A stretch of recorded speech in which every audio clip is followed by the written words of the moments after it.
अब देखते हैं परिवर्त आव्यूह, ट्रांसपोज मैट्रिक्स। ठीक है, परिवर्त मतलब एक तरीके से समझ सकते हो परिवर्तन करना है। तो आव्यूह में हमारे पास रहता है पंक्ति और स्तंभ। तो भाई इसमें क्या कर सकते हैं, पंक्ति को स्तंभ में और स्तंभ को पंक्ति में बदल देंगे, तो वही क्या है, परिवर्तन हुआ। तो उसी को परिवर्त आव्यूह कहते हैं। यदि किसी आव्यूह ए की पंक्तियों को स्तंभों में तथा स्तंभों को पंक्तियों में परिवर्तित किया जाए तो इस प्रकार प्राप्त आव्यूह को दिए हुए आव्यूह ए का परिवर्त आव्यूह कहते हैं। इसे ए डैश या ए टी से निरूपित करते हैं। ठीक है, इस प्रकार से निरूपित करते हैं। ए हमारे पास है A11 A12 A13 A21 22 23 A31 32 33। ठीक है, तो ए डैश क्या होगा, जितना पंक्ति है उसको किस में बदल देंगे, कॉलम में।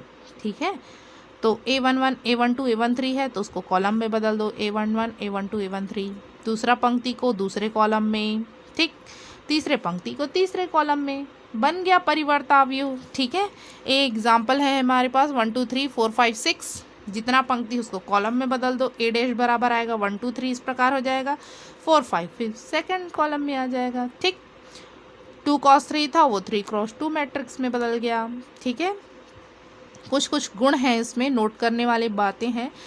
ए डैश, ए का परिवर्त, उसका और परिवर्त यदि निकालेंगे तो पुनः हमको ए मिल जाएगा। तो देखो मैंने यहाँ ए का परिवर्त ए डैश निकाला है, इसका भी और परिवर्त निकालूँ तो पुनः डैश कर दो, तो जितना पंक्ति है उसको फिर से कॉलम में बदल दो। तो 1 4 है तो 1 4 पंक्ति एक कॉलम में बदल गया, 2 5 फिर कॉलम में बदल गया, तीसरा पंक्ति फिर कॉलम में बदल गया, तो पुनः देखो ए मिल गया कि नहीं। ठीक है, ए डैश का डैश बराबर ए होता है। ए बी का होल डैश को हम लिख सकते हैं ए डैश प्लस बी डैश। ठीक है, ए बी का होल डैश है तो वो बराबर होता है B dash into A dash के, ये आगे पीछे हो जाता है ना। ठीक है, B dash into A dash, कोई अदिश संख्या है के, उसके साथ गुणा करेंगे तो क्या होगा, पूरे का होल डैश है यदि तो के एज इट इज रहेगा, ए का डैश आ जाएगा। ठीक है ना।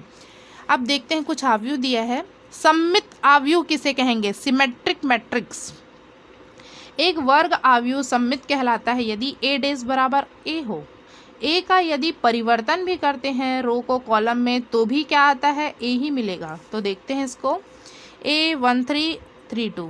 ठीक है, ए डैश निकालेंगे तो जितना पंक्ति उसको कॉलम में बदल दो, 1 3 तो कॉलम में आ गया 1 3, 3 2 तो 3 2। तो देखो ये ए जैसा ही दिख रहा है क्या, तो ए क्या है, सममित है, परिवर्तन करने के बाद भी ए मिल रहा है।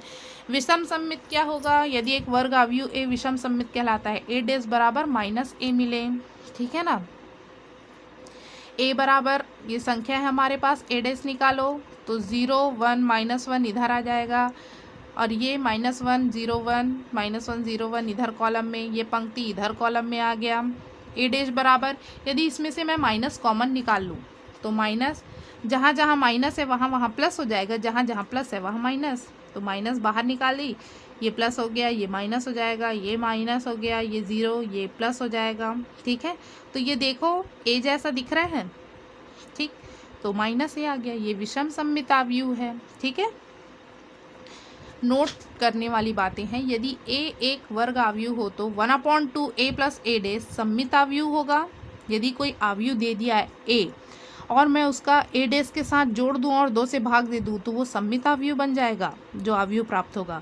और 1/2 ए माइनस ए डैश कर दूं तो वो विषम सममित आव्यूह बन जाएगा। ये आगे हमको काम आएगा क्वेश्चन में।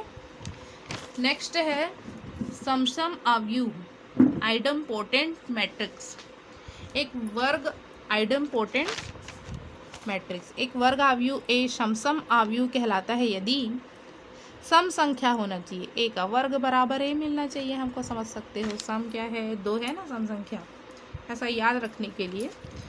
तो ए का वर्ग करते हैं तो भी हमको ए मिलेगा, तो उसे क्या कहते हैं, समसम आव्यूह। ये दिया है मैंने एग्जाम्पल में, प्रतिकेंद्रज आव्यूह, इनवॉल्यूटरी मैट्रिक्स। ठीक है, एक वर्ग आव्यूह प्रतिकेंद्रज कहलाता है यदि ए का स्क्वायर हमको क्या मिले, आई मिले।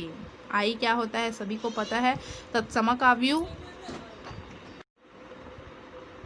प्रतिकेंद्रज आव्यूह इनवॉल्यूटरी मैट्रिक्स क्या होता है देखते हैं। तो ए स्क्वायर बराबर यदि आई मिल जाए, ठीक है ना, तो उसे क्या कहते हैं, प्रतिकेंद्रज आव्यूह कहते हैं। ए का मान मैंने लिया है यहाँ, ए को ए से मल्टीप्लाई करो तो मुझे 1 0 0 1 इस टाइप से मैट्रिक्स मिल रहा है। तो ये आई है, तो ए का वर्ग करने से यदि आई मिल जाए तो उसे क्या कहेंगे, प्रतिकेंद्रज आव्यूह कहेंगे, ठीक है। शून्य सम आव्यूह नील पोटेंट मैट्रिक्स, यदि एक वर्ग आव्यूह m घात का शून्य सम आव्यूह कहलाता है यदि a⁴m बराबर 0, a बराबर 0 1 0 0, a स्क्वायर बराबर a इंटू ए 0 1 0 0 0 1 0 0, ठीक है ना। ए स्क्वायर बराबर जब गुणा कर रहे हैं, ए का वर्ग कर रहे हैं तो 0 आव्यूह मिल जा रहा है, तो ए क्या है, घात 2 का शून्य सम आव्यूह है, ठीक है ना। ए को यदि मैं 3 बार गुणा करती, कोई और अन्य आव्यूह दिया है तब शून्य मिल रहा है, तो ए जो है घात 3 का क्या है, शून्य सम आव्यूह। कोई अन्य आव्यूह मिला मुझे, उसको 4 बार जब गुणा कर रही हूँ तब शून्य आव्यूह मिल रहा है, तब वो क्या है, 4 घात का शून्य सम आव्यूह है। लांबिक आव्यूह ऑर्थोगोनल मैट्रिक्स, एक वर्ग आव्यूह ए लांबिक आव्यूह कहलाता है यदि उसके परिवर्त के साथ गुणा करें तो आई मिले, ठीक है। ए बराबर मुझे दिया गया है cos theta sine theta minus sign theta cos theta, तो ए डेस क्या आएगा, कॉस थीटा साइन थीटा, जो पंक्ति है वो स्तंभ में आ गया, जो पंक्ति है वो स्तंभ में आ गया, ठीक है। ए इंटू ए डैश निकालो, मल्टीप्लाई करो, कॉस इंटू कॉस का cos square, sine plus sine into sine square, ठीक है।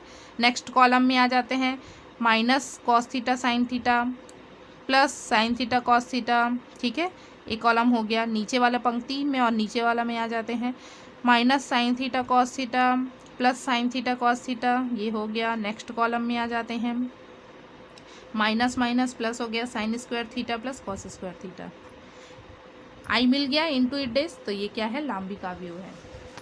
एक क्वेश्चन लिया है मैंने, ए बराबर और बी बराबर इतना है तो सिद्ध करो कि ए बी का डैश बराबर बी डैश ए डैश, तो ए बी इंटू निकालो पहले, अब मल्टीप्लाई करना हमको आ गया है, और उसका डैश निकाल दो, परिवर्त कर दो, जो पंक्ति है उसको स्तंभ बना दो, ठीक है। जितने पंक्ति है तो आसानी से आप लोग निकाल सकते हो, ठीक है। अब बी डैश ए डैश का मल्टीप्लाई निकालना है तो पहले बी डैश का मान निकालो, ए डैश का मान निकालो, दोनों को मल्टीप्लाई करो, तो ए डैश का मान निकाले, बी डैश का मान निकालें, ठीक है। स्तंभ को पंक्ति में बदल दो, पंक्ति को स्तंभ में बदल दो, ठीक है। मल्टीप्लाई करेंगे तो हम देखते हैं कि दोनों का वैल्यू जो है सेम आता है, ठीक है ना। आप लोग देख सकते हैं इसको।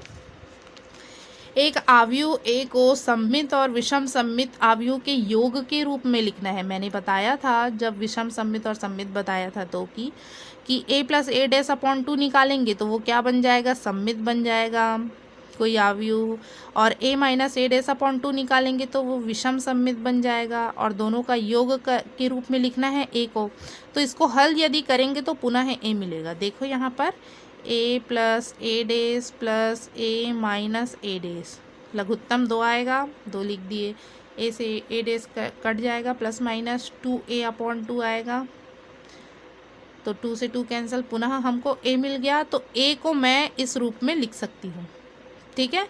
अब क्या करेंगे, a प्लस ए डैश निकालो, बटे 2 करो, a प्लस ए डैश निकाले और बटे 2 कर दिए, मान आ गया। a माइनस ए डैश निकालो और उसमें मान पुटअप कर दो, ठीक है।